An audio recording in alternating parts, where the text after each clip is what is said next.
दुख, सुख और आनंद, इन तीन शब्दों को समझना बहुत उपयोगी है। दुख और सुख भिन्न चीजें नहीं है,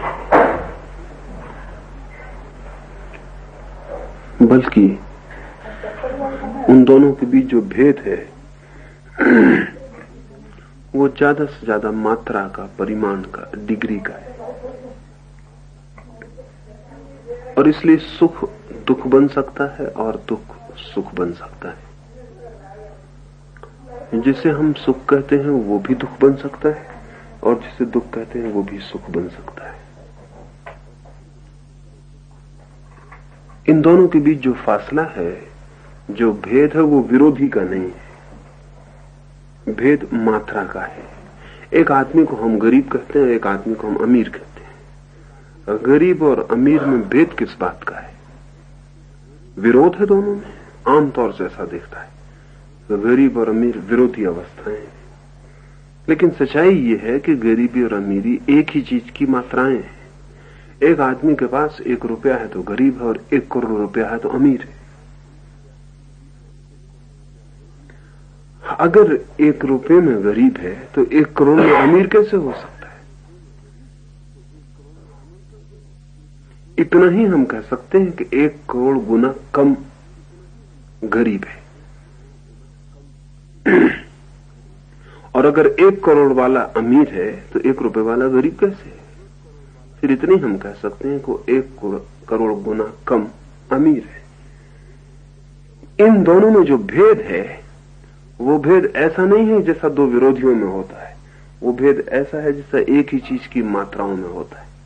लेकिन गरीबी दुख हो सकती और अमीरी सुख हो सकती। और गरीब दुखी है और अमीर होना चाहता है। तो दुख और सुख में भी जो भेद है, वो भेद भी मात्रा का ही है। इसी भांति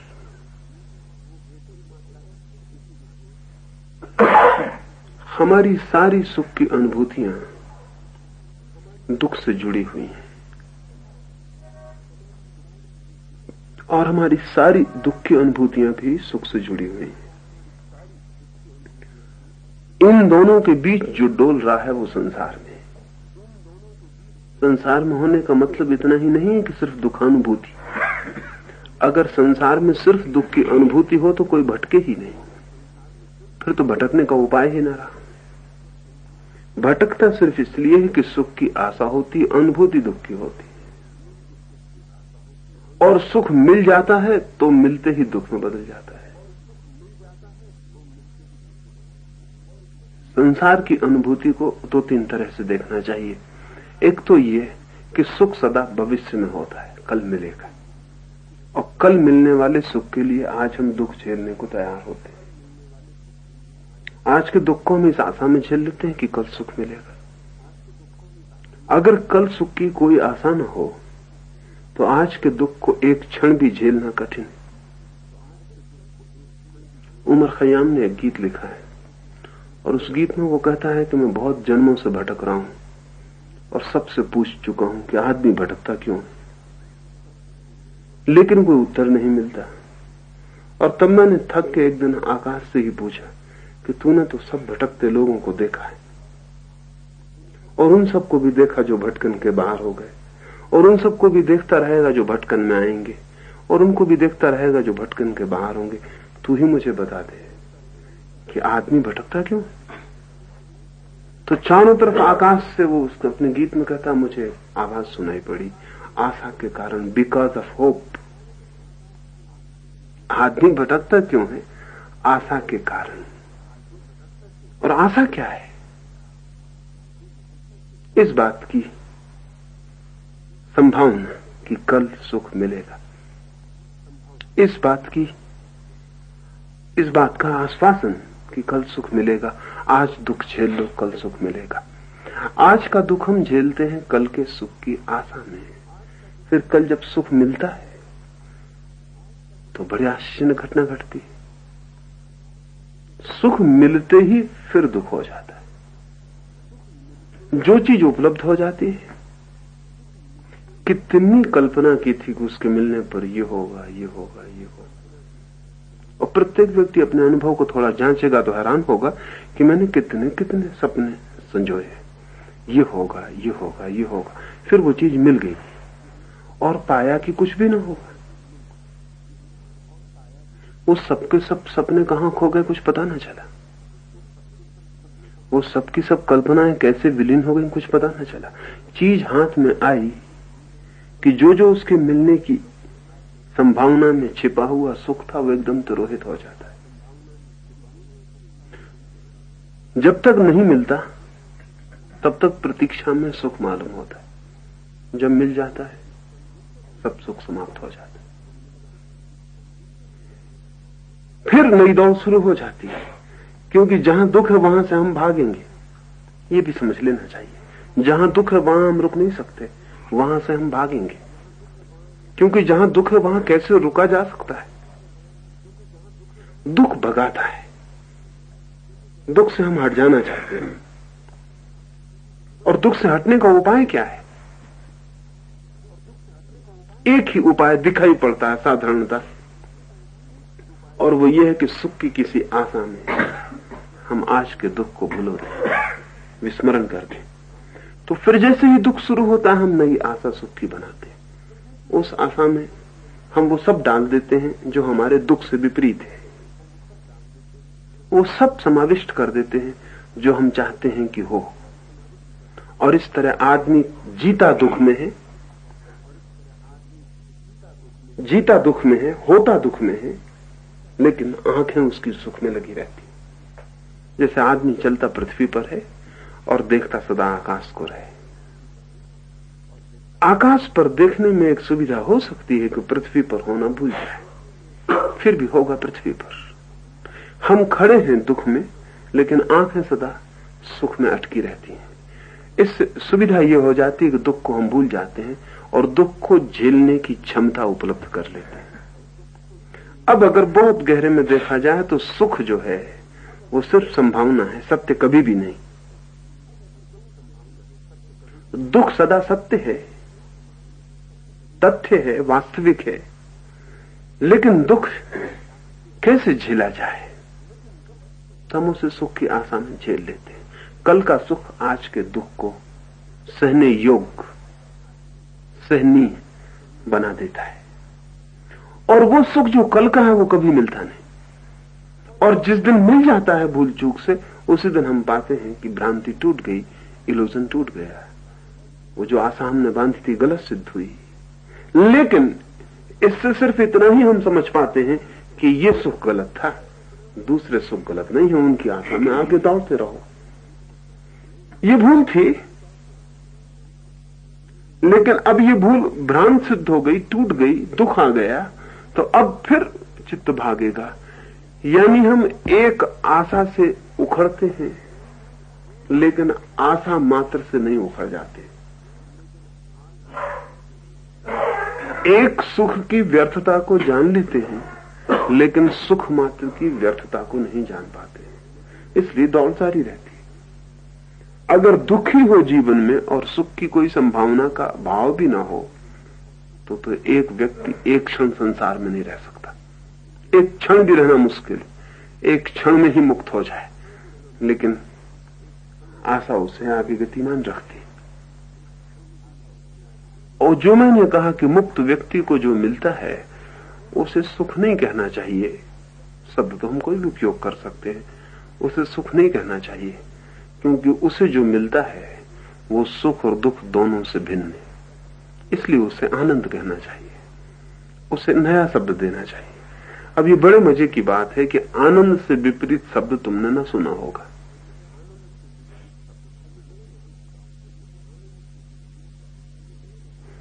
सुख दुख एक दूसरे के विपरीत हैं, लेकिन आनंद के विपरीत कौन सा शब्द है? आनंद के विपरीत कोई शब्द नहीं।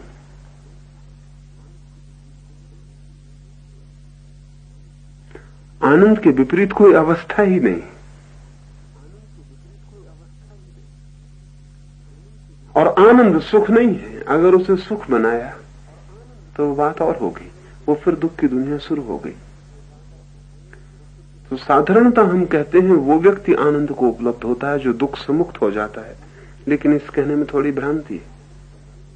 कहना ऐसा चाहिए, आनंद को वो व्यक्ति उपलब्ध होता है जो सुख दुख से मुक्त हो जाता है, क्योंकि वो जो सुख दुख है वो कोई दो चीजें नहीं है।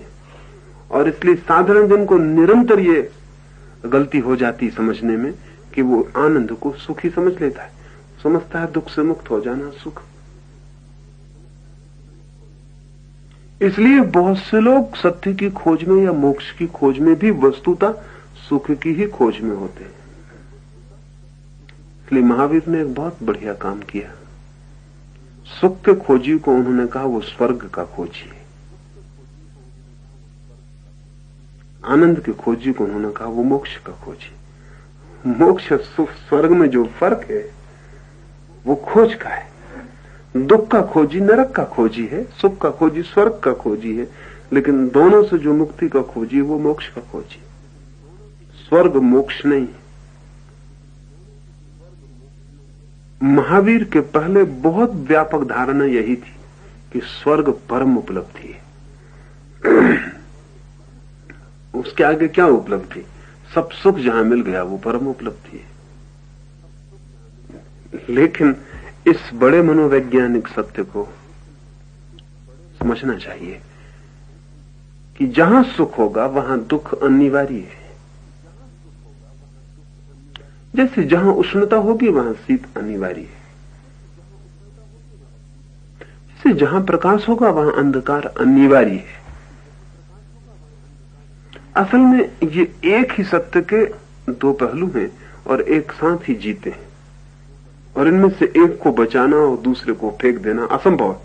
ज्यादा से ज्यादा इतना ही किया जा सकता है कि हम एक को ऊपर कर लें और दूसरा नीचे हो जाए। जब हम सुख के भ्रम में होते हैं तब दुख नीचे छिपा होता है और प्रतीक्षा करता है कि कब प्रकट हो जाऊं, और जब हम दुख में होते हैं तब सुख नीचे छिपा होता है और प्रतिपल आशा दिए जाता है कि अभी प्रकट होता हूं, अभी प्रकट होता हूं। लेकिन दोनों चीजें एक ही हैं, और ये अगर समझ में आ जाए तो सुख का भ्रम टूटता है। सुख का भ्रम टूटे तो दुख का साक्षात होता है। सुख का भ्रम बना रहे तो दुख का साक्षात नहीं होता, क्योंकि उस भ्रम के कारण हम दुख को सहनीय बना लेते, हम उसे सह जाते, झेल जाते। सुख का भ्रम दुख का पूर्ण साक्षात नहीं होने देता। जैसा दुख है उसे पूरा प्रकट नहीं होने देता, उसकी पूरी पैनी धार हमें छेद नहीं पाती। सुख दुख की धार को बोथला कर देता है। असल में हम दुख की तरफ देखते ही नहीं, हम सुख की तरफ ही देखे चले जाते हैं। दुख इधर पैरों के नीचे से निकलता है, लेकिन हम कभी आंख गड़ा के दुख को नहीं देखते। हम सदा एस्केप कर जाते हैं दुख से, सुख की आशा में हम सदा भागे चले जाते हैं। जो व्यक्ति सुख के भ्रम से मुक्त होगा, जिससे ये दिखाई पड़ेगा कि सुख जैसा कुछ भी तो नहीं है। लौट के पीछे देखो तो ख्याल में आ सके। हम सदा देखते हैं आगे, इसलिए ख्याल में नहीं आता। लौट के पीछे देखो, कब था जब सुख पाया, ऐसा कौन सा क्षण था जब सुख पाया। पीछे लौट के देखो, क्योंकि वहां घटनाएं घट चुकी हैं। ऐसा कौन सा क्षण था जब सुख पाया, तो बड़ी हैरानी होगी पीछे लौट के देखने पर। एकदम मरुस्थल मालूम पड़ता है, जहां सुख का कोई फूल कभी नहीं खिला। हालांकि बहुत बार जब ये जो अब अतीत हो गया, पास्ट हो गया, जब अतीत नहीं था भविष्य था, तो इसमें भी हमने सोचा था कि सुख मिलेगा मिलेगा मिलेगा, फिर वो अतीत हो गया और हमारी आशा और भविष्य में चली गई। कल जो भविष्य था आज अतीत हो गया है, आज जो भविष्य है कल अतीत हो जाएगा। और अतीत को लौट कर देखो कि सुख कभी मिला। हालांकि ठीक इतनी ही आशा तब भी थी, मिलने की, पाने की, उपलब्धि की इतनी ही धारणा तब भी थी, वो नहीं मिला लेकिन, और उतनी ही धारणा अब भी है, और आगे भी हम वही कर रहे हैं जो हमने पीछे किया था। आज को झेल रहे हैं कल की आशा में, इसलिए आज को देख नहीं पाते। इस सूत्र को समझ लेना चाहिए, जो सुख के भ्रम में है वो दुख का साक्षात्कार नहीं कर सकता है। सुख का भ्रम साक्षात्कार दुख का होने ही नहीं देता, बल्कि सच्ची असलियत तो यही है कि हम सुख का भ्रम ही इसलिए पैदा करते हैं ताकि दुख का साक्षात्कार न हो सके। एक आदमी भूखा पड़ा है, भूख का साक्षात्कार नहीं कर पाता, क्योंकि वो उस वक्त कल भोजन जो बनेगा, मिलेगा, मिल सकता है, उसके सपने देख रहा। एक आदमी बीमार पड़ा है, वो बीमारी का साक्षात्कार नहीं कर पाता, क्योंकि वो उन सपनों में खोया है, कल जब वो स्वस्थ हो जाएगा। हम पूरे समय चूक गए हैं उस जगह से जहां हम हैं, और जहां हम हैं वहां निरंतर दुख है। शायद उस दुख को झेलना इतना कठिन है कि हमें चूकना पड़ता है, भागना पड़ता है, एस्केप कर जाते हैं, पलायन कर जाते हैं। सुख का भ्रम टूट जाए तो भागोगे कहां? ये कभी सोचा? अगर सुख का भ्रम टूट जाए तो हम भागेंगे कहां? हम जाएंगे कहां? हमें दुख में जीना पड़ेगा, दुख भोगना पड़ेगा, दुख जानना पड़ेगा, दुख के साथ आंखें गड़ानी पड़ेंगी, क्योंकि कोई उपाय नहीं कहीं और जाने का। हम हैं और दुख है।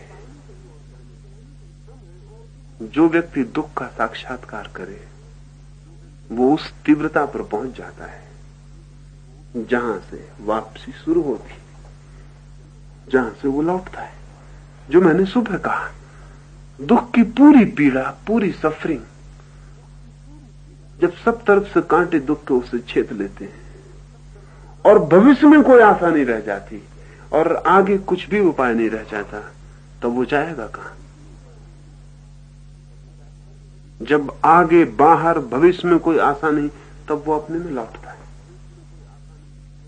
जिस दिन दुख का पूरा साक्षात्कार होता है उसी दिन वापसी शुरू हो जाती, उसी दिन व्यक्ति लौटने लगता है। इसे समझ लेना, दुख से भागोगे तो सुख में पहुंच जाओगे, दुख में जागोगे तो आनंद में पहुंच जाओगे। दुख से भागे कि सुख, वो भागने की तरकीब है। दुख से नहीं भागे, दुख में खड़े ही हो गए, दुख को पूरा देखा ही, दुख का साक्षात किया और रूपांतरण शुरू हुआ। क्योंकि जैसे ही दुख का पूरा साक्षात्कार होगा, हम वही फिर कैसे कर सकेंगे जो दुख लाता है। हम फिर उन्हीं ढंगों से कैसे जी सकेंगे जिससे दुख आता है। हम फिर उन्हीं वासनाओं, उन्हीं तृष्णाओं में कैसे घिरेंगे जिनका फल दुख है। हम फिर वही बीज कैसे बोएंगे जिनके फलों में दुख आता है। लेकिन ये दुख के पूरे साक्षात्कार से, एनकाउंटर विद सारो, वो है, वहां पीड़ा, सफरिंग है, लेकिन उसको हमने कभी आंख मिला के देखा नहीं। दुख का साक्षात अनिवार्य रूपेण आनंद की यात्रा बन जाता। तुम्हें जाना नहीं पड़ता, बस तुम जाना शुरू हो जाते हो, क्योंकि तुम पहचानते हो कि ये मैंने किया। बुद्ध कहते हैं ये किया उससे ये हुआ, तो ये मत करो उससे ये नहीं होगा, ऐसा नियम है। हमने ये किया, मैंने गाली दी, गाली लौटी, मैंने गाली दी, मैंने दुख दिया, दुख आया। अब अगर मैं इस दुख का पूरा बोध मुझे हो जाए, इसका छुरा मेरी छाती में पूरा घुस जाए और मैं कोई सपने देखकर इसे बुला ना दूं, तो क्या होगा? तो यही होगा ना कि कल मैं गाली नहीं दूंगा, कल मैं किसी को दुख नहीं पहुंचाऊंगा, क्योंकि पहुंचाया गया दुख वापस लौट आता है और तब दुख की संभावना क्षीण होती चली जाएगी। उदाहरण के लिए मैंने कहा, इसी तरह जीवन के प्रत्येक विकल्प पर कैसे कैसे दुख पैदा होता है वो मुझे दिखाई पड़ना शुरू हो जाएगा। जो चीज दिखाई पड़ने शुरू हो जाएगी, कोई आदमी दुख में कभी नहीं उतरता। सब आदमी सुख की नाव पर सवार होते हैं, दुख की नाव पर कोई सवार नहीं होता। कौन दुख की नाव पर सवार होने को राजी होगा? अगर पक्का पता है कि ये नाव दुख की है और दुख के घाट पर उतार देगी तो कौन सवार होगा? हम नाव में सवार होते हैं दुख की, लेकिन घाट सदा सुख का होता है, इसलिए सवार हो जाते हैं। इसलिए आशा ये रहती है कि कोई फिक्र नहीं, अभी थोड़ा राह में नाव अगर थोड़ा कष्ट भी देती है, डूबने का डर भी देती है, तो भी कोई फिक्र नहीं, घाट उस पार सुख है। लेकिन दुख की नाव सुख के घाट पर कैसे पहुंच सकती है? असल में दुख देने वाला साधन सुख का साध्य कैसे बन सकता है? असल में प्रथम कदम पर जो हो रहा है वही अंतिम पर भी होगा। बहुत गहरे में the first is the last, क्योंकि वहीं से शुरुआत हो गई। अगर मैंने एक ऐसा कदम उठाया जो अभी दुख दे रहा है, तो ये कैसे संभव है कि यही कदम कल और आगे बढ़ के सुख दे देगा? इतना ही संभव है कि कल और आगे बढ़ के ये और ज्यादा दुख दे देगा, क्योंकि आज तो थोड़ा छोटा है, कल और बड़ा हो जाएगा। मैं 10 कदम और उठा लूंगा, परसों और 10 कदम उठा लूंगा, और ये रोज बढ़ता चला जाएगा। ये दुख का छोटा सा बीज रोज वृक्ष होता चला जाएगा। इसमें और शाखाएं निकलेंगी, इसमें और फल लगेंगे, इसमें और फूल लगेंगे, और न केवल फूल बल्कि एक बीज बहुत जल्दी वृक्ष से 1000 करोड़ बीज हो जाएगा। वे बीज गिरेंगे और वृक्ष उठेंगे, और ये फैलता चला जाएगा, और ये अंतहीन फैलाव है। यानी एक बीज कितने वृक्ष पैदा कर सकता है, कोई हिसाब लगाया किसी ने भी कभी? शायद पृथ्वी पर जितने वृक्ष हैं एक ही बीज पैदा कर सकता है। पृथ्वी पर थोड़े ही वृक्ष, शायद सारे ब्रह्मांड में जितने वृक्ष हैं एक ही बीज पैदा कर सकता है। एक बीज की कितनी फैलने की अनंत संभावना है, इसे अगर सोचने जाओगे तो एकदम घबरा ही जाओगे। अनंत संभावना इसलिए कि एक बीज करोड़ बीज हो सकता है, फिर प्रत्येक एक बीज करोड़ बीज होता चला जाता है, होते ही चला जाता है। इसका कोई फैलाव का रुकाव नहीं है। तो हम जो पहला कदम उठाते हैं वो बीज बन जाता है, और अंतिम फल उसकी सहज परिणति है। लेकिन हम उठा लेते हैं इस आशा में कि बीज तो जहर का बो देते हैं, इस आशा में कि फल अमृत के होंगे। वे कभी अमृत के नहीं होते। बार बार हमने अनुभव किया है, निरंतर निरंतर प्रतिपल हमने ये जाना है कि बीज बोए थे वही फल आ गए। लेकिन हम अपने को धोखा देने में कुशल हैं, और जब फल आते हैं तो हम कहते हैं जरूर कहीं कोई भूल हो गई, जरूर कहीं कोई भूल हो गई, जरूर कहीं कोई गलती हो गई, जरूर परिस्थितियां अनुकूल न थी, हवाएं ठीक न बही, सूरज वक्त पर न निकला, वर्षा ठीक समय पर न हुई, ठीक वक्त खाद न डाला गया, इसलिए फल कड़वे आ गए। सब चीज पर दोष देते हैं, एक चीज को छोड़ जाते हैं कि बीज जहरीला था।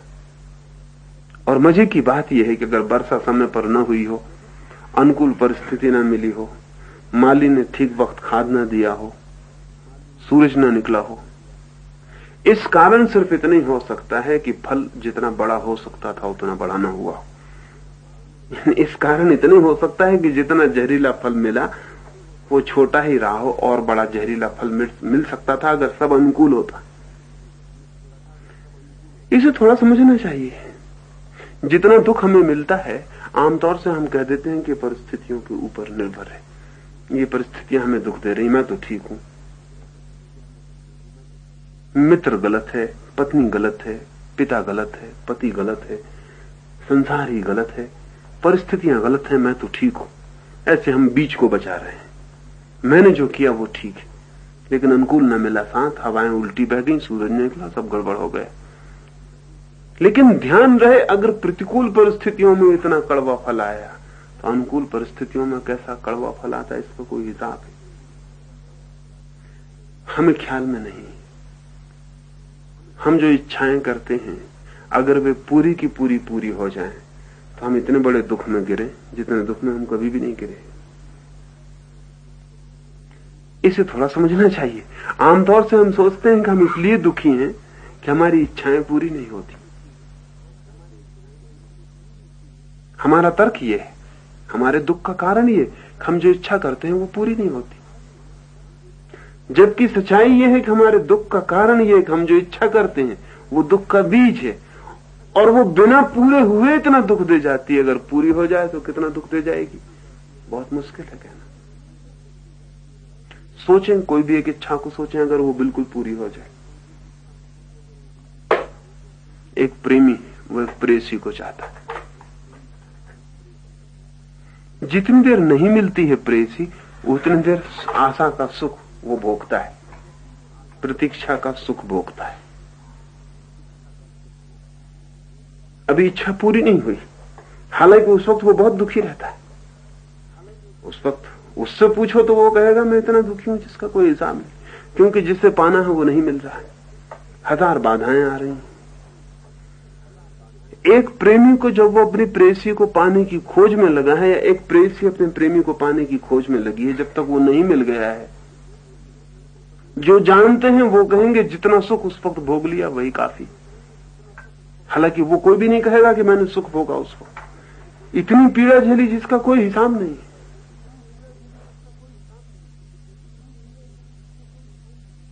लेकिन प्रेयसी मिल जाए, एक इच्छा पूरी हुई मिलने की, और मिलते ही जो आशाएं थी वो सब तत्काल छीन हो जाएंगी। क्योंकि पाने का जो आक्रमण का, विजय का, जीतने का, सफल होने का जो भी सुख था वो सब गया। सफल हो गए, पा लिया। वो जो इतने दिन तक आशा थी कि पाने पर ये होगा, ये होगा, ये होगा, वो आशा भी गई। क्योंकि वो सब आशा पाने से संबंधित न थी, वो सब आशा हमारे ही सपने और काव्य थे, हमारी ही कल्पनाएं थी जो हमने आरोपित की थी। और एक प्रेयसी दूर से जैसी लगती है वैसी पास से नहीं। दूर के ढोल ही सुहावने नहीं होते, दूर की सभी चीजें सुहावनी होती। असल में दूरी एक सुहावनापन पैदा करती है। फासला जो है वो बहुत चार्मिंग है। जितनी दूरी उतना सुखद, क्योंकि दूर से हम चीजों को पूरा पूरा नहीं देख पाते। असल में दूर से हम ठीक से देख ही नहीं पाते, थोड़ा सा देख पाते हैं, बहुत नहीं देख पाते। जो नहीं देख पाते हैं वो हम अपना सपना ही उसकी जगह रख देते। जो दूर से एक व्यक्ति को हम देखते हैं, दिखती है रूपरेखा, लेकिन बहुत कुछ हम अपने सपने से उसमें जोड़ देते, जो हमने ही जोड़ा है, जिसमें दूसरे व्यक्ति का कसूर नहीं, जो हमने ही जोड़ा है। लेकिन निकट आने पर जो हमने जोड़ा था वो पिघल के बहने लगेगा। निकट आने पर जो हमने सपना जोड़ दिया था, काव्य जोड़ दिया था, वो मिटने लगेगा। जैसा व्यक्ति था वैसा प्रकट होगा। ऐसा हमने कभी भी नहीं सोचा था। असल में हम सोच भी कैसे सकते हैं दूसरा व्यक्ति कैसा होगा? हम सिर्फ कामना कर सकते हैं कि ऐसा हो, लेकिन हमारी कामनाओं के अनुकूल न किसी व्यक्ति का जन्म हुआ है। उस व्यक्ति का जन्म उसकी अपनी कामनाओं के अनुकूल हुआ है। कोई किसी दूसरे व्यक्ति की इच्छाओं के अनुकूल पैदा नहीं हुआ है इस जगत में। प्रत्येक व्यक्ति अपनी इच्छाओं के अनुकूल पैदा हुआ है।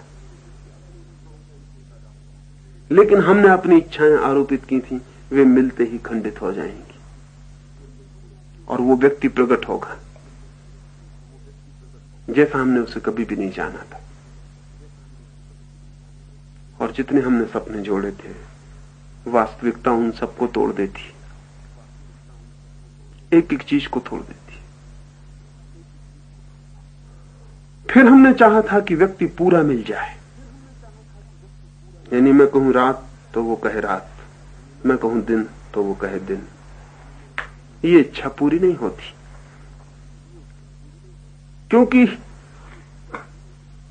ऐसा व्यक्ति ही खोजना कठिन है कि आप जो कहें वैसा ही हो जाए। और मजे की बात यह है कि उसने भी यही कामनाएं की थी। उसने भी यही कामनाएं की थी कि मैं कहूं रात तो रात और मैं कहूं दिन तो दिन। दोनों के प्रेम की कसौटी यही थी, उसकी भी कसौटी यही है। और तब बड़ी मुश्किल हो गई बात, क्योंकि आप भी उससे कहलवाना चाहते हैं, वो भी आपसे कहलवाना चाहता है। और सोचा था शांति और होगा संघर्ष, सोचा था सुख और होगा विषाद। लेकिन मजे की बात यह है कि ये हम कहेंगे ये तो इसलिए हो रहा है, यही मैं समझाना चाह रहा हूं। हम कहेंगे ये तो इसलिए हो रहा है कि मैंने जो चाहा था वो नहीं हो सका। मैंने चाहा था कि मैं कहूं रात, तो वो भी कहे रात, ये नहीं हो सका, इसलिए मैं दुखी हूं। इच्छा के कारण दुखी नहीं हूं, गलत व्यक्ति मिल गया, गलत व्यक्ति मिल गया, इच्छा पूरी नहीं होती इसलिए दुखी हूं। इच्छा का तर्क यही है, उसका तर्क यही है कि मैं पूरी नहीं हो रही इसलिए तुम दुखी हो। काश मैं पूरी हो जाऊं तो सुख हो जाए, काश दूसरा व्यक्ति मिल जाता है इसकी जगह। लेकिन समझो एक क्षण को कि इच्छा पूरी हो गई, कि तुमने कहा रात तो उस दूसरे व्यक्ति ने कहा रात, हालांकि दिन था। तुमने उसके पैर में जंजीरें बांधी तो भी तुमने कहा आभूषण, तो उसने कहा आभूषण। तुमने उस व्यक्ति को पाया कि वो तुम्हारे बिल्कुल ही तुम जैसे हो वैसा ही है, तुम्हारी छाया। और मजे की बात यह है कि ऐसे व्यक्ति को पाके जितना दुख होगा उसका हम अनुमान नहीं लगा सकते, क्योंकि वो व्यक्ति ही नहीं होगा, वो एक मशीन होगा, वो एक यंत्र होगा। उसमें कोई व्यक्तित्व नहीं होगा, उसमें कोई आत्मा नहीं होगी। और जिस व्यक्ति में कोई आत्मा नहीं, जिसमें कोई व्यक्ति नहीं, उसे तुम प्रेम कर पाओगे? उसे तुम एक क्षण प्रेम नहीं कर सकते हो। यदि इच्छा पूरी हो जाए तो जितना दुख होगा उतना इच्छा के न पूरे होने से कभी भी नहीं हुआ है। कोई भी छाया नहीं खरीदना चाहता, हम व्यक्ति चाहते हैं, मगर हमारी इच्छा बड़ी अनूठी। हम ऐसा व्यक्ति चाहते हैं जो हमारी माने। ये दोनों बातों में कोई मेल ही नहीं। अगर वो व्यक्ति होगा तो अपने ढंग से जिएगा, और अगर हमारी मानेगा तो व्यक्ति नहीं होगा, उसमें कोई आत्मा नहीं होगी, वो मरी हुई चीज होगी। वो फर्नीचर की तरह होगा, जिसे कहीं भी उठा के रख दिया वो वहीं रखा रह गया। हमारी, ये मैंने उदाहरण के लिए कहा, हमारी कोई भी इच्छा यदि पूरी हो जाए, समझ लें, इसको छोड़ दें, एक दूसरा उदाहरण ले लें। एक आदमी गरीब है और वो कहता है कि मैं इसलिए दुखी हूं कि जितना धन मैं चाहता हूं वो मुझे नहीं मिलता। अगर मुझे उतना धन मिल जाए तो मैं दुखी न रहूं। ठीक है, उसे उतना धन दे दिया जाए। पहली तो बात है, वो उतना धन मिलने पर उसकी इच्छा आगे चली जाएगी। वो कहेगी इतने से क्या होता है, ये तो कुछ भी नहीं, और चाहिए और चाहिए। समझ लें कि उसकी इच्छा है कि सारे जगत का धन उसे मिल जाए, ये पूरी नहीं होती, इसलिए बड़ा दुख है। समझ लें कि एक आदमी की इच्छा पूरी हो जाए, उससे सारी पृथ्वी का धन मिल जाए। क्या आपको पता है कि वो कितना दुख झेलेगा? आपको कल्पना में नहीं, क्योंकि धनी होने का मजा इसमें था, धनी होने का मजा ही इसमें था कि दूसरे धनियों को पीछे छोड़ा। धनी होने का मजा ही इसमें था कि प्रतियोगिता थी, प्रतिस्पर्धा थी, कंपटीशन था, उसमें हम जीते। अगर एक व्यक्ति को सारे पृथ्वी का धन मिल जाए उसकी इच्छा के अनुकूल, वो व्यक्ति एकदम उदास हो जाएगा, क्योंकि ना कोई प्रतिस्पर्धा है,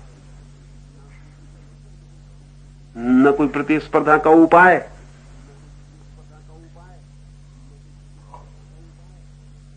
अगर सारी पृथ्वी का धन एक व्यक्ति को मिल जाए तो आत्महत्या कर लेगा, क्योंकि वो कहेगा अब क्या करें, और वो इतना उदास हो जाएगा। सिकंदर के संबंध में कथा है कि सिकंदर से डायोजनीज ने कहा कि यदि तूने सारी पृथ्वी जीत ली तो सोचा है कि फिर क्या होगा? सिकंदर ने कहा अभी तो जीतना ही मुश्किल है। लेकिन डायोजनीज ने कहा समझ ले, जीत ही ली फिर क्या होगा, क्योंकि दूसरी पृथ्वी नहीं है जीतने को। और कहानी है कि सिकंदर एकदम उदास हो गया ये बात सुन के कि दूसरी पृथ्वी नहीं। सिकंदर एकदम उदास हो गया, उसने कहा कि ये मैंने कभी ख्याल नहीं किया, लेकिन सच ही अगर पूरी पृथ्वी जीत ली तो फिर दूसरी पृथ्वी तो नहीं है, फिर क्या करूंगा? वो डायोजनीस से पूछने लगा कि फिर क्या करूंगा? ये तो तुम ठीक कहते हो, लेकिन ऐसी चिंताएं मत उठाओ, क्योंकि इस पृथ्वी को जीतना बहुत मुश्किल है। ऐसी चिंताएं ही मत उठाओ। लेकिन डायोजनीस ने कहा कि ये चिंता उठाने जैसी है, क्योंकि कामना तेरी ये है कि सारी पृथ्वी को जीत के मैं सुखी हो जाऊंगा। मैं ये कहता हूं कि मान ले तूने सारी पृथ्वी जीत ली, अब तू सुखी होगा कि दुखी हो जाएगा? और डायोजनीस खूब हंसने लगा। उसने कहा कि जब होगा होगा, लेकिन तू अभी दुखी हो गया ये बात सोच के कि सारी पृथ्वी जीत ली तो फिर फिर सवाल है कि फिर क्या? हमारी इच्छाएं पूरी नहीं होती तो हम दुख पाते हैं, और हमारी इच्छाएं पूरी हो जाएं तो हम परम दुख पाएंगे। लेकिन हम यही समझते हैं कि हम दुख पाते हैं कि हमारी इच्छाएं पूरी नहीं होती। टॉल्स्टॉय ने कहानी लिखी, एक बाप की 3 बेटियां हैं, तीनों के अलग अलग जगह शादी हो गई है। एक लड़की किसान के घर है, एक लड़की एक कुम्हार के घर है, एक लड़की एक जुलाहे के घर है जो कपड़े बुनता और रंगता। वर्षा आने के दिन है, लेकिन वर्षा नहीं आई। कुम्हार बड़ा खुश है, उसकी पत्नी भगवान को धन्यवाद दे रही कि भगवान तेरा धन्यवाद, क्योंकि हमारे सब घड़े बनाए हुए रखे थे, अगर वर्षा आ गई तो हम मर जाएंगे। एक 8 दिन पानी रुक जाए तो हमारे सब घड़े पक जाएं और बाजार चले जाएं। लेकिन किसान की पत्नी बड़ी परेशान है, क्योंकि खेत तैयार है, पानी नहीं गिर रहा, और अगर 8 दिन की देर हो गई तो फिर फसल बोने में देरी हो जाएगी और फिर बड़ा मुश्किल हो जाएगा। वैसे ही बहुत देर हो गई है और सब मुश्किल हो, भगवान से रोज करेगी, भगवान तू ये कर क्या रहा है, हमारे बच्चे भूखे मर जाएंगे, तो पानी जल्दी गिरा। वो तीसरी लड़की है, वो जुलाहे के घर है, उसके कपड़े तैयार हो गए हैं, उसने रंग कर लिया है, और वो भगवान से कहती है अब तेरी मर्जी, चाहे आज गिरा चाहे कल गिरा, अब हमें कोई फर्क नहीं पड़ता है। यानी अब कोई बात नहीं, क्योंकि उसका काम पूरा हो गया है, उसकी तैयारी पूरी हो गई, उसने काम अपने घर में समेट लिया है, और वो हाथ जोड़कर भगवान से कहती अब तेरी मर्जी, अब आज गिरा या कल, हमारा काम पूरा हो गया, हर हालत में हम खुश हैं, अब पानी आज गिरे कि कल कोई फर्क नहीं पड़ता है। कहानी में भगवान अपने देवताओं से पूछता है कि बोलो मैं क्या करूं, मैं किसकी इच्छा पूरी कर दूं।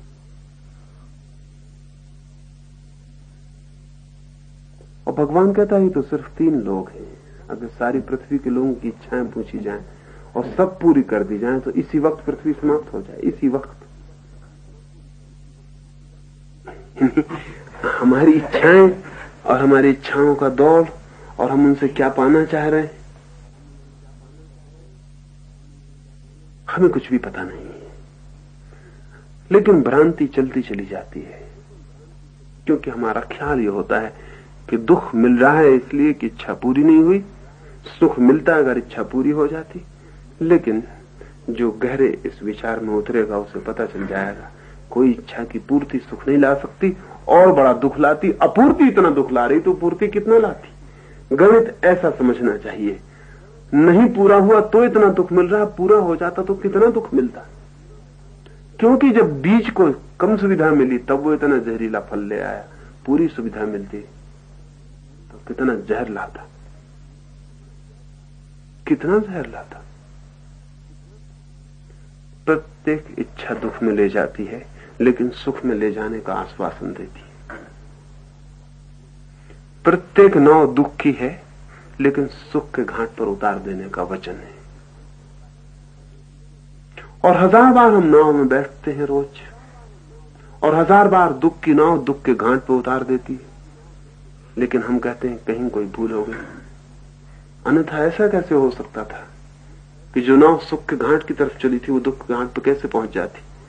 लेकिन हम ये कभी नहीं पूछते कि कहीं नाव ही तो दुख की नहीं है। सवाल घाट का है ही नहीं, सवाल घाट का है नहीं। सवाल ये है नहीं कि आप कहां पहुंचेंगे, सवाल ये है आप कहां से चलते हैं, आप किस पे सवार हैं। ये सवाल है नहीं कि फल कैसा होगा, सवाल ये कि बीज कैसा बोया है। जिस कहते हैं जो बोओगे वही तुम काटोगे, लेकिन काटते वक्त पछताना मत, पछताना हो तो बोते वक्त।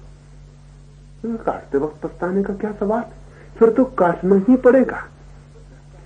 लेकिन हम सब काटना कुछ और चाहते हैं, बोते कुछ और है। और ये जो द्वंद्व है चित्त का कि बोते कुछ और हैं, काटना कुछ और चाहते हैं, ये हमें भटका रह सकता है अनंत काल तक, अनंत जन्मों तक। इस भ्रम को तोड़ देने की जरूरत है, इससे जाग जाने की जरूरत है और एक सूत्र समझ लेने की जरूरत है कि जो हम बोते हैं वही हम काटते हैं। हो सकता है बीज पहचान में ना आता हो, क्योंकि बीज जाहिर नहीं है, अप्रगट है, अनमैनिफेस्ट, अभी अभिव्यक्त नहीं हुआ है। यहां एक बीज रखा हो सकता है हम न पहचान सके इसका वृक्ष कैसा होगा, क्योंकि बीज में वृक्ष है लेकिन दिखाई नहीं पड़ता। तो जीसस कहते हैं जो तुम बोते हो वही तुम काटते हो। मैं इससे उल्टी बात भी जोड़ देना चाहता हूं कि जो तुम काटो समझ लेना कि वही तुमने बोया था, क्योंकि हो सकता है बोते वक्त तुम न पहचान सके हो। बोते वक्त पहचानना जरा कठिन भी है, क्योंकि बीज में कुछ दिखाई नहीं पड़ता साफ साफ। बीज क्या हो जाएगा, जहर होगा कि अमृत होगा। तो हो सकता है बोते वक्त भूल हो गई हो, लेकिन काटते वक्त तो भूल हो ही नहीं सकती। हो सकता है नाव में बैठते वक्त ठीक से ना समझ पाए हो कि नाव क्या है, लेकिन घाट पर उतरते वक्त तो समझ ही पाएंगे कि घाट कैसा है। नाव ने कहां पहुंचा दिया ये तो समझ में आ जाएगा। तो काटते वक्त देख लेना कि अगर दुख कटा हो तो जान लेना कि दुख बोया था, और तब जरा समझने की कोशिश करना कि आगे दुख के बीज को तुम पहचान सको कि वो कौन कौन से बीज हैं जो दुख ले आते हैं। कितनी बार ईर्ष्या दुख लाती है, कितनी बार घृणा दुख लाती है, कितनी बार क्रोध दुख लाता है, लेकिन हम हैं कि बीज फिर उन्हीं का बोए चले जाते हैं। और बार बार हम पछताते हैं कि ये दुख क्यों, दुख हमें झेलना नहीं है और बीज हमें दुख के ही बोने। और इस द्वंद्व में कितना समय हम व्यतीत करते हैं और कितने जन्म और कितने जीवन, लेकिन द्वंद्व हमें दिखाई नहीं पड़ता, क्योंकि हमारी खूबी ये है, हमारा मजा ये, हमारा डिल्यूजन, वो जो सेल्फ डिसेप्शन है, आत्मवंचना है, वो ये है कि हम सिर्फ जो कटता है उस वक्त नाराज होते हैं कि ये गलत चीज कटी, लेकिन हमने जो बोया था हम उसका ख्याल ही नहीं करते। अगर गलत कटा है तो गलत बोया था, और इसके दोनों के तारतम्य को समझ लेना जरूरी है ताकि कल हम गलत न बोएं। जिस घाट पे हम उतरे हैं वो खबर है हमारे नाव की, हम किस नाव पे बैठ गए थे, लेकिन हम कल फिर उसी नाव पर बैठते हैं और दूसरे घाट पे फिर उतरने की कल्पना करते हैं। और आश्चर्यजनक है ये कि आदमी रोज रोज वही वही भूल करता है। नई भूलें भी आदमी नहीं करते, और नई भूल भी कोई करे तो भी कहीं पहुंच जाए। भूल भी पुरानी ही करते हैं, लेकिन कुछ ऐसा है कि पीछे जो हमने किया वो हम भूल जाते हैं और फिर हम वही सोचने लगते हैं। एक आदमी ने अमेरिका में 8 विवाह किए। उसने पहला विवाह किया और बड़ी आशाओं से, जैसा कि सभी लोग करते हैं, बड़ी आशाओं से, लेकिन सब आशाएं 6 महीने में मिट्टी में मिल गई। तो उसने समझा कि औरत गलत मिल गई, जैसा कि सभी आदमी समझते हैं। उसने भी समझा कि स्त्री गलत मिल गई, इसलिए सब आशाएं धूमिल हो गई। आशाएं गलत थी ऐसा नहीं, स्त्री गलत मिल गई, तो उसने तलाक दे दिया। दूसरी स्त्री फिर साल भर लगा कर उसने बामुश्किल खोजी। अब वो बड़ा खुश था, क्योंकि अब पहले अनुभव के बाद उसने खोजबीन की थी। शादी की फिर उतनी ही आशाओं के साथ, लेकिन पाया कि 6 महीने में सब गड़बड़ हो गया। तब उसने समझा कि फिर स्त्री गलत मिल गई। इस तरह उस आदमी ने 8 शादियां की जीवन में, और हर बार वही हुआ। 8वीं शादी के बाद वो एक मनोवैज्ञानिक के पास गया और उसने कहा कि मैं बड़ी मुश्किल में पड़ गया हूं, मैं 8 विवाह कर चुका और जिंदगी गंवा चुका, अब तो उपाय भी नहीं है 9वां करने का। लेकिन हुआ क्या, मुझे हर बार वैसी की वैसी औरत मिल गई और मैंने इतनी खोजबीन की। उस मनोवैज्ञानिक ने कहा वो तो ठीक है, लेकिन तुम्हारे खोजबीन के मापदंड क्या थे? तुम्हारे खोजबीन के मापदंड क्या थे? अगर कसौटी वही थी तुम्हारी जिससे तुमने पहली औरत को कसा था, तो कसौटी फिर भी वही रही होगी जिससे तुमने दूसरे को कसा। और तुम हर बार उसी टाइप की स्त्री को खोज लाए जिस टाइप की स्त्री को तुम खोज सकते थे। तुम जिस तरह के आदमी हो उस तरह का आदमी जैसी स्त्री खोज सकता था, बार बार खोज लाए। हो सकता है, बहुत संभावना है कि बहुत पुराने दिनों में इसी अनुभव के आधार पर एक ही विवाह की व्यवस्था कर ली गई हो, क्योंकि एक आदमी एक ही तरह की स्त्रियां खोज सकता है साधारणता। इससे कोई फर्क नहीं पड़ता, वो हर बार सिर्फ नाम बदल जाएगा, शक्ल बदल जाएगी, लेकिन स्त्री वो वैसी ही खोज लाएगा। उसकी जो खोज का दिमाग है, उस दिमाग से वो वैसी स्त्री फिर खोज लाएगा। तो इसकी बार बार फिजूल की परेशानी में क्यों पड़ना। कुछ समझदार लोगों ने कहा हो कि एक ही विवाह काफी है एक जन्म के लिए, तुम एक ही दफा खोज लो और वही बहुत है। और ये भी हो सकता है कि इसी अनुभव के आधार पर कि व्यक्ति जो भी खोजेगा वो चूंकि उसका पहला अनुभव होगा, इसलिए भूल उसमें निश्चित हो जानी है। इसलिए जिनके अनुभव हो चुके हैं उसके माँ बाप खोजते सबके पीछे, जो कि इस अनुभव से गुजर चुके हैं और बेवकूफी भोग चुके हैं और नासमझी झेल चुके, वो शायद ज्यादा ठीक से खोज सके। और ये आदमी की पहली खोज होगी और ये गलत हो जाएगा, इसकी बहुत संभावना है। इसलिए हो सकता है कि वो माँ बाप पे छोड़ दिया गया हो। इधर निरंतर के अनुभवों के बाद अमेरिका में कुछ मनोवैज्ञानिक ये कहने लगे हैं कि बाल विवाह शुरू कर दो,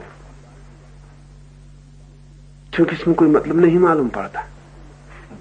ये दुखद है, ये बात ये दुखद है, ये बात दुखद है कि बाल विवाह हो। ये बात भी दुखद है कि माँ बाप बच्चे का विवाह तय करें, लेकिन जैसी स्थिति है उसमें यही सुखद मालूम पड़ता रहा है। इससे भिन्न होना अभी कठिन है, और वो तब हो सकता है जब हम दुख के बीजों को समझ लें। तो हम जो खोज करें वो बहुत और तरह की हो, हम जो जिस नाव पे सवार हो वो और तरह की हो जीवन के सब मामलों में। तो सुख को दुख को अलग मत समझना, सुख और दुख को एक समझना। हाँ, जरा देरी लगती है दोनों के पकने में, फासला है, फासले की वजह से दो समझ लिए जाते हैं।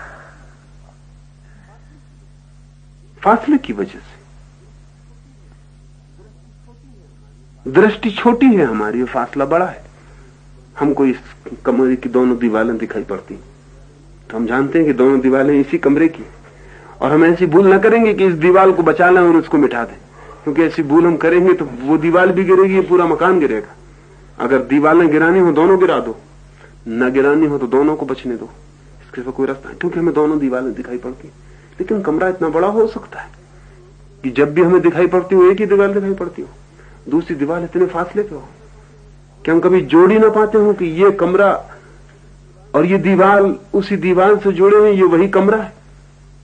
और जिंदगी बड़ी है, उसमें फासले बड़े हैं, और आदमी की दृष्टि बड़ी छोटी है, ज्यादा दूर तक वो देख नहीं पाता, उसे खबर नहीं हो पाती कि कब मैंने क्या बोया था, कब मैं क्या काट रहा हूं, कब मैंने एक मकान बनाया था, उसकी ये दूसरी दीवार है और ये दोनों एक हैं।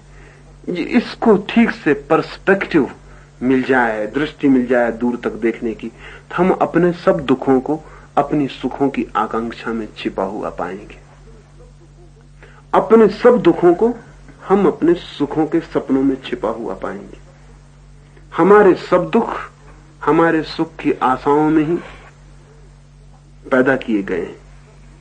हमारे सब दुख हमने ही सुख की संभावनाओं में बोए थे। काटते वक्त दुख निकले, संभावनाएं सुख की थी और बीज हमने दुख के ही बोए थे। इसे हम देखें, अपनी जिंदगी में खोजें, अपने दुख को देखें और अपने पीछे लौट कर देखें कि हम कैसे उनको बोते चले आए, और कहीं ऐसा तो नहीं कि आज भी हम वही कर रहे हैं। अगर ये दिखाई पड़ जाए तो तुम सुख की आशा छोड़ दोगी। सुख की आशा एकदम ही दुराशा है, असंभावना है। सुख की संभावना ही नहीं है। अगर ऐसा दिखाई पड़ जाए कि जीवन में सुख की संभावना ही नहीं है, दुख ही होगा, चाहे तुम उसे कितना ही सुख कहो, आज नहीं कल वो दुख हो जाएगा। अगर जिंदगी में दुख की ही संभावना है तो सुख की आशा छूट जाती है, और जिस व्यक्ति की सुख की आशा छूट जाती है वो दुख के साथ सीधा खड़ा हो जाता है, भागने का उपाय न रहा। यहां दुख है और यहां मैं हूं और हम आमने सामने हैं। और मजे की बात यह है कि जो आदमी दुख के सामने सीधा खड़ा हो जाता है उसका दुख ऐसे तिरोहित हो जाता है कि जैसे कभी था ही नहीं। तब दुख नहीं जीत पाता, क्योंकि तब दुख के जीतने की तरकीब ही गई। तरकीब थी सुख की संभावना में। दुख के जीत की जो तरकीब थी, जो टेक्निक था, वो था सुख की संभावना में। वो सुख की संभावना न की दुख ये सामने खड़ा है और मैं यहां खड़ा हूं, और अब कोई उपाय नहीं, ना मेरे भागने का ना दुख के भागने का, और दुख और हम आमने सामने। ये एनकाउंटर है, ये साक्षात्कार है। इस साक्षात्कार में जो रहस्यपूर्ण घटना घटती है वो ये कि दुख तिरोहित हो जाता है। मैं अपने पे वापस लौट आता हूं, क्योंकि सुख पे जाने की चेष्टा छोड़ देता हूं। सुख पे जाने का एक रास्ता था, वो रास्ता मैंने छोड़ दिया। अब दुख के सामने सीधा खड़ा हो गया। अब एक ही रास्ता है कि मैं अपने पे लौट आऊं। और ये जो अपने पे लौट आना है, क्योंकि दुख में तो कोई रह नहीं सकता। या तो सुख की आशा में भागेगा या अपने पे लौट आएगा, या तो आनंद में चला जाएगा या सुख में चला जाएगा। सुख में हम जाते रहे हैं और आनंद में नहीं पहुंच पाए। अगर हम दुख पे सीधे खड़े हो जाएं तो हम आनंद में पहुंच जाते हैं। आनंद सुख नहीं है, आनंद सुख दुख का अभाव है। आनंद में न सुख है न दुख है। इसीलिए बौद्धों ने आनंद शब्द का प्रयोग नहीं किया। बुद्ध ने बड़ी समझ के शब्दों का प्रयोग किया। इतनी समझ किसी आदमी ने कभी नहीं दिखाई, क्योंकि आनंद में कितना ही समझाओ सुख का भाव छिपा हुआ है। यानी कितना ही मैं समझाऊं कि आनंद सुख नहीं है, आप फिर भी कहेंगे आनंद कैसे मिले, और जब आप कहेंगे तब आपके मन में यही होगा कि सुख कैसे मिले। शब्द बदल लेंगे लेकिन भाव सुख का ही रहेगा।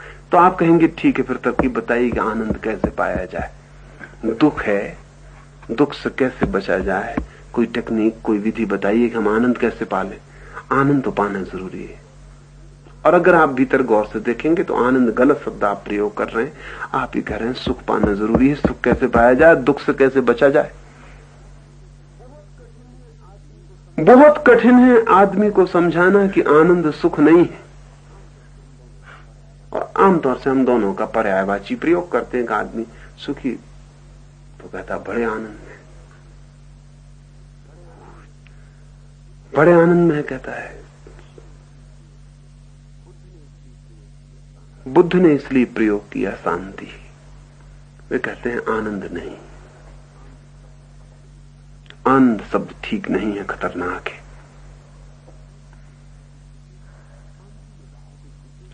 शांति में भाव बिल्कुल दूसरा है।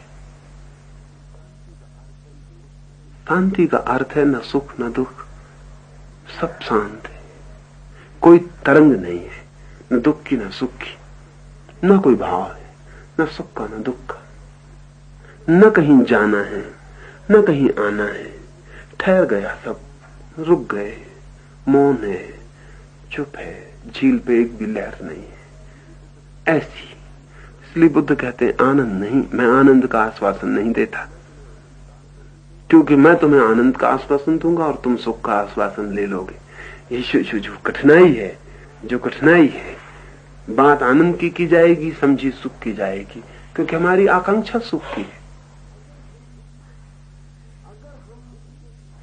अगर हम दुख के साक्षात के लिए भी तैयार होंगे तो सिर्फ इसलिए कि दुख से कैसे बच जाएं। और अगर कोई दुख से बचने के लिए दुख का साक्षात करेगा तो साक्षात कर ही नहीं सकता, क्योंकि जिससे हम बचना चाहते हैं उसको हम कैसे साक्षात करेंगे, उसे हम देखेंगे कैसे उसकी परिपूर्णता में। हम तो भाग जाएंगे उसके पहले कि वो दिखाई पड़े।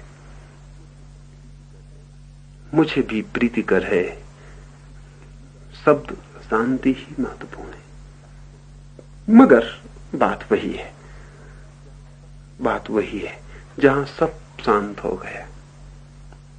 सब, दुख नहीं, सुख भी, जहां सब शांत हो गए। हमें ख्याल में नहीं है कि दुख एक तरह की अशांति है जो अप्रीतिकर है, और सुख एक तरह की अशांति है जो शायद प्रीतिकर लगती है।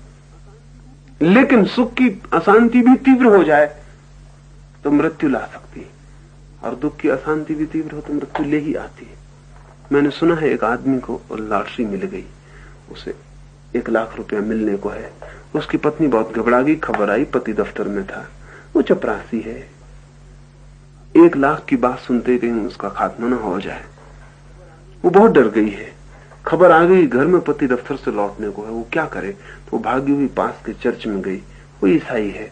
उसने जाके चर्च के पादरी को कहा कि आपसे बुद्धिमान आदमी कोई भी नहीं, आपसे मैं सलाह लेने आई हूं कि क्या किया जाए। खबर आई कि मेरे पति को 1 लाख रुपए मिल गए, लेकिन हम गरीब आदमी हैं। और पति 1 लाख रुपए की बात सुन के पागल हो जाए, हृदय गति बंद हो जाए। उस चर्च के पुरोहित ने कहा घबराओ मत, मैं आता हूं, मैं संभाल लूंगा, मैं धीरे धीरे बात प्रकट करूंगा। दफ्तर से पति लौट आया है, वो चर्च का पादरी आया। उस पादरी ने कहा कि सुनते हो भाई, 25,000 रुपए मिले हैं तुम्हें इनाम। सोचा कि धीरे धीरे बढ़ाऊंगा, धक्का कम होता जाएगा। 25,000, फिर 25,000, फिर 25,000। उस आदमी ने क्या कहते हैं 25,000? सच? अगर 25,000 मिले तो आधे मैं आपको दे दूंगा। पादरी का उसी वक्त हार्ट फेल हो गया। 12,500 और एक खट्टा हमला पड़ गया उस पर। उसको तो कल्पना भी नहीं थी। इस आदमी को तो थोड़ा ख्याल भी, इसको थोड़ा ख्याल भी था कि लॉटरी मिल सकती है, लेकिन पादरी को तो ख्याल भी नहीं हो सकता था कि 12,500 मिल सकते। उसने कहा 12,500 दे दोगे? सच कह रहे हो? उसने कहा अगर लॉटरी मिल गई 25 की तो दिए। आदमी का तो हार्ट फेल हो गया।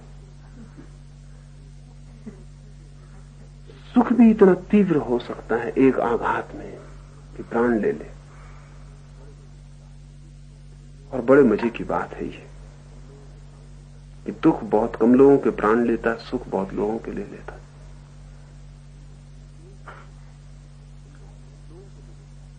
सुख बहुत लोगों को ले लेता है, दुख बहुत कम लोगों को लेता है।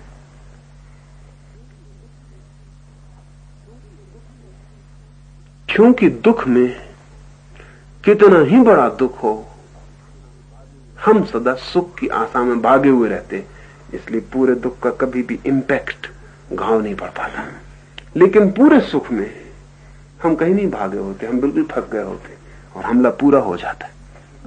हम बच ही नहीं पाते, क्योंकि दुख की तरफ तो हम भागते नहीं। दुख में तो हम सुख की तरफ भागते रहते हैं। मन हमारा सुख में लगा रहता है कि ठीक है ठीक है, आज नहीं कल, आज नहीं कल सुख आएगा आएगा। हम वहां होते हैं, यहां दुख होता है। दुख की चोट हमें पूरा कभी नहीं हमला कर पाती, लेकिन सुख की चोट बहुत बुरा हमला कर जाती, क्योंकि हम कहीं नहीं होते, वहीं होते। उसी वक्त सीधा मुकाबला हो जाता है। सुख भी एक अशांति है, प्रीतिकर हम समझ सकते हैं उसे। हम चाहते हैं ऐसी अशांति। अगर ठीक से समझें तो हम चाहते हैं ऐसी अशांति। और अशांति को चाहना कितनी देर चाहोगे? घड़ी आधा घड़ी में चाह मिट जाएगी, अशांति रह जाएगी। समझ ली कि अभी आप सब मिलकर इतना हंस खुश हो रहे थे, समझिए जरा चलने दीजिए और घंटे भर सही, और फिर लोग उठने लगेंगे और दरवाजा बंद कर दीजिए कि आज तो पूरी रात खुशी मनानी। तो फिर आप पाएंगे कि 2 घंटे बाद लोग कहते हैं कि हम गर्दन दबा देंगे अगर किसी ने गड़बड़ की। तो बिल्कुल हमको हंसना नहीं, हमें बिल्कुल बाहर जाना, हम सुनना नहीं चाहते। क्यों? क्योंकि थोड़ी देर तक हम अशांति को भी चाह सकते हैं, पर कितनी देर? थोड़ी देर में चाह चली जाएगी और अशांति रह जाएगी।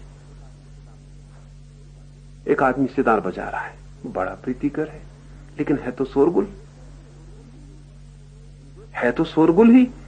कितनी देर से हो गया, अशांति ही है।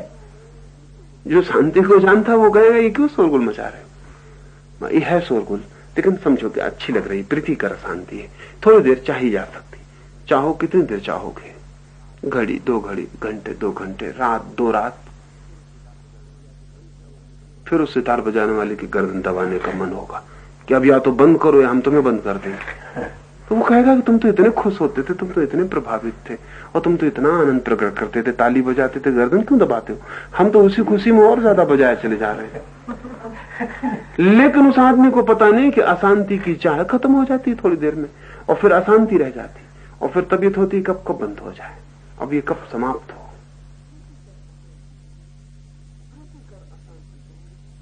प्रीतिकर अशांति को हम सुख कहते हैं, अप्रीतिकर अशांति को हम दुख कहते हैं। और इसे ध्यान रखना, अगर प्रीतिकर अशांति को जारी रखा जाए तो प्रीतिकर बिंदु नष्ट हो जाएगा, अशांति रह जाएगी।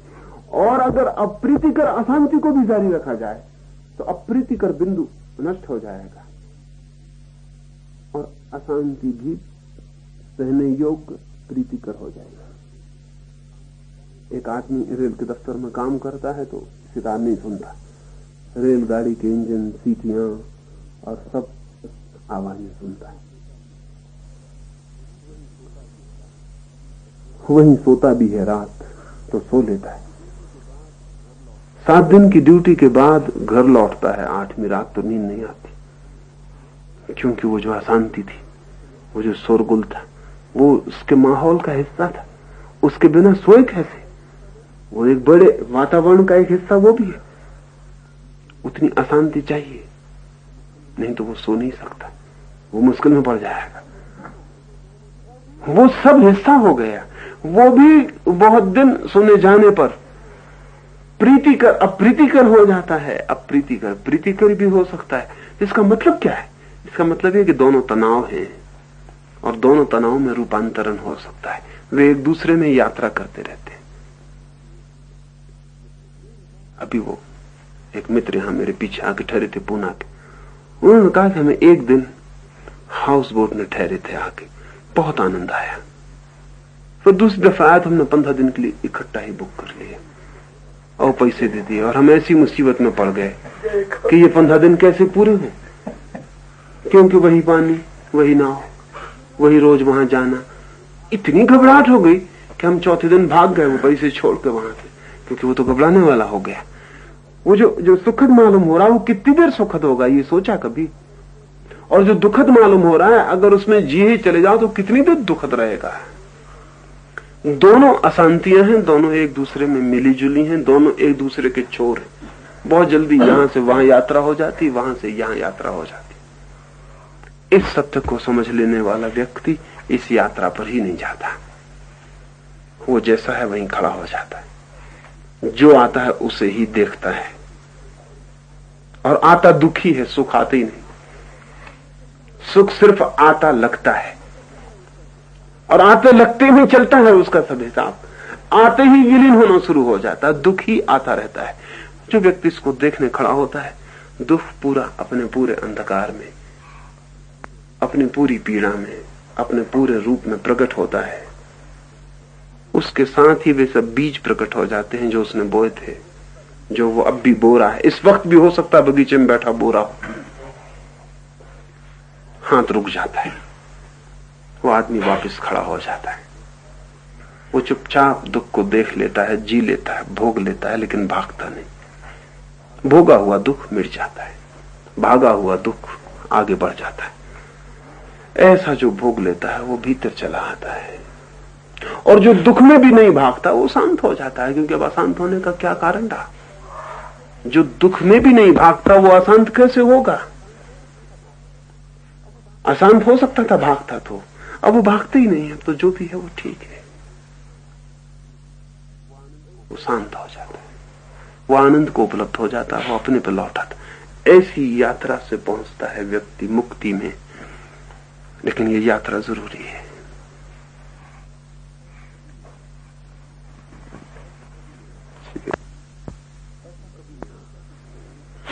ऐसा कभी नहीं होता। ऐसा नहीं होता कि एक व्यक्ति का सुख का भ्रम टूट जाए और आनंद उपलब्ध ना हो। ऐसा होता ही नहीं, ऐसा हो ही नहीं सकता। ये ऐसा ही है जैसे कोई कहे 100 डिग्री तक पानी तो गर्म हो गया लेकिन भाप नहीं बनता। हम कहेंगे ऐसा हो ही नहीं सकता, तो तुम्हारी डिग्री नापने में कहीं भूल हो गई होगी।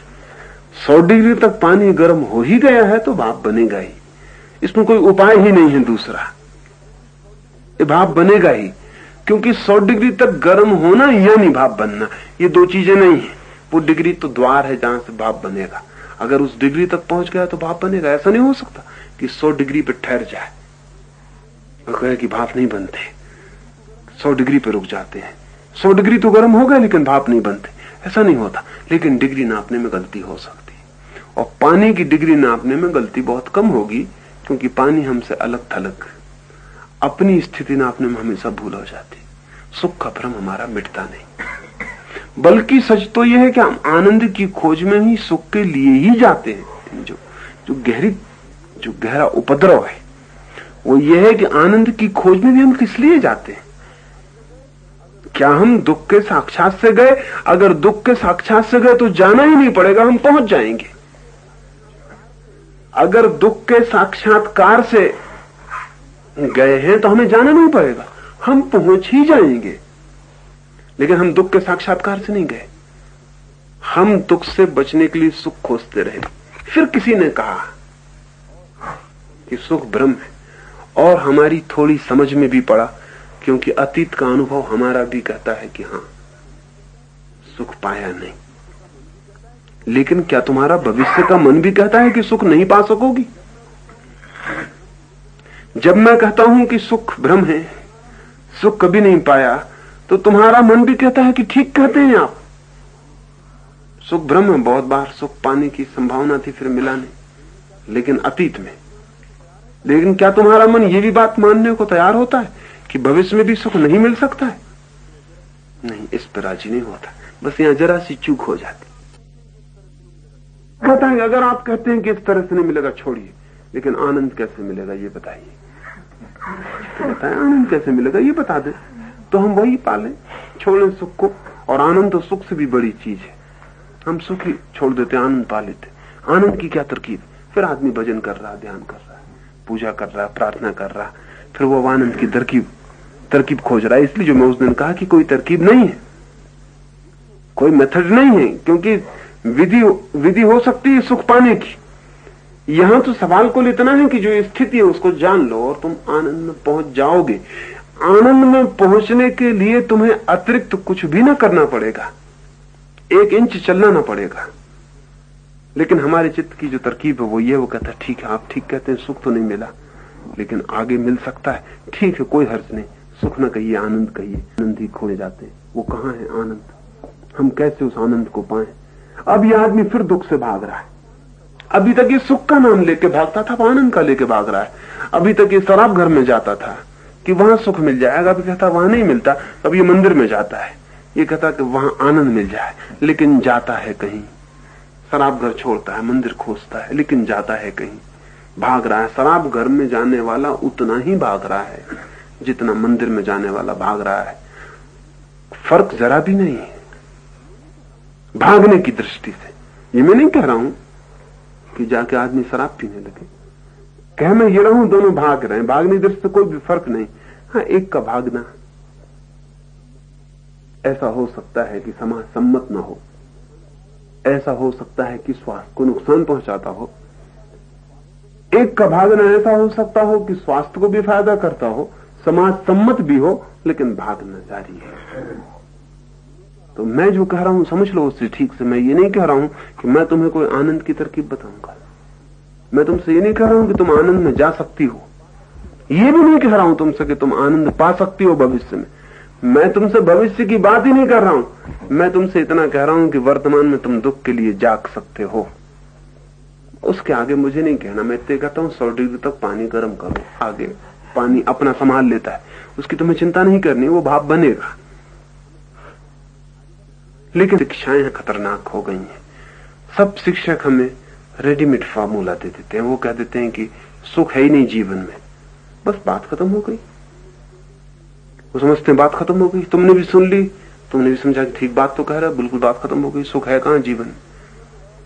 लेकिन सवाल ये नहीं कि सुख जीवन में है या नहीं, सवाल ये है कि क्या तुम इस सत्य पर पहुंचे हो कि तुम्हारे लिए सुख की कोई संभावना नहीं कभी भी अनंत काल में।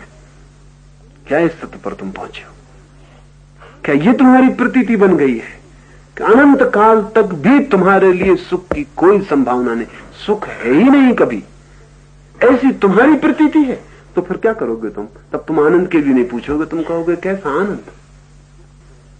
और दुख में ही जीना है, वहीं खड़े होना है, यही सत्य है, इसमें ही खड़े होंगे।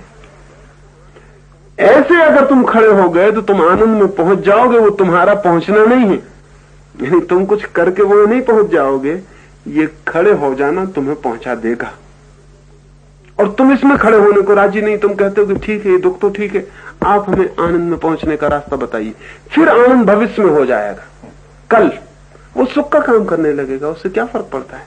फिर स्वर्ग हो जाएगा, फिर मोक्ष हो जाएगा, कल फिर पोस्टपोनमेंट शुरू हो जाएगा। सुख की भूल क्या थी? सुख की भूल थी पोस्टपोनमेंट। सुख का भ्रम क्या था? स्थगन, आगे के लिए, कल देखिए। आनंद भी बन सकता है भविष्य की आशा, आनंद भी बन सकता है स्थगन कल के लिए, आनंद भी बनेगा कल की संभावना। तो तुमने सुख से तुम जो काम ले रहे थे, तुमने आनंद से भी वही काम ले लिया, फिर भाग शुरू हो गई। ये सवाल थोड़ी था कि तुम किसके लिए भविष्य में जाते थे। सवाल ये था कि तुम वर्तमान से चले जाते थे, कहीं और चले जाते थे, इस दुख को भुला देते थे। सुख के नाम से भुलाते थे कि आनंद के नाम से, कोई फर्क नहीं पड़ता। मैं ये कह रहा हूं कि तुम्हें संभावना ही नहीं है, तुम्हें सुख मिलेगा ही नहीं, तुम सुख पा ही नहीं सकते हो, आनंद भी नहीं पा सकते। समझ रहे मेरी बात? मेरी बात है, तुम पा ही नहीं सकते हो तो नहीं दोगे, पा सकते हो तो दौड़ोगे, नहीं पा सकते नहीं दौड़ोगे, खड़े हो जाओ, खड़े हुए कि पालोगे, लेकिन उसे तुम भविष्य का आश्वासन मत बनाना, नहीं तो दौड़ जारी रहेगी। मेरी बात समझ पड़ती है ना? और इसलिए मुझे निरंतर दिक्कत होती समझाने में, क्योंकि बारीक सा मामला है, जरा में खिसक जाते हैं हम। और तब कोई मुझसे कह सकता है फिर आपकी हम बात ही क्यों सुने, जब आप कहते हैं कि आनंद मिलेगा ही नहीं, पा ही नहीं सकते हो, तो हम फिजूल आपके साथ परेशान हो रहे हैं, आपको परेशान कर रहे हैं। लेकिन मैं तुमसे कह रहा हूं कि तुम अगर ये जान लोगे तो पा भी सकते हो, लेकिन उसे कभी आशा मत बनाना, उसे कभी भविष्य का साध्य मत बनाना, उसे कभी लक्ष्य मत बनाना। तो जो है उसे जानना, वो आएगा अपने से, वो आना बिल्कुल सहज है।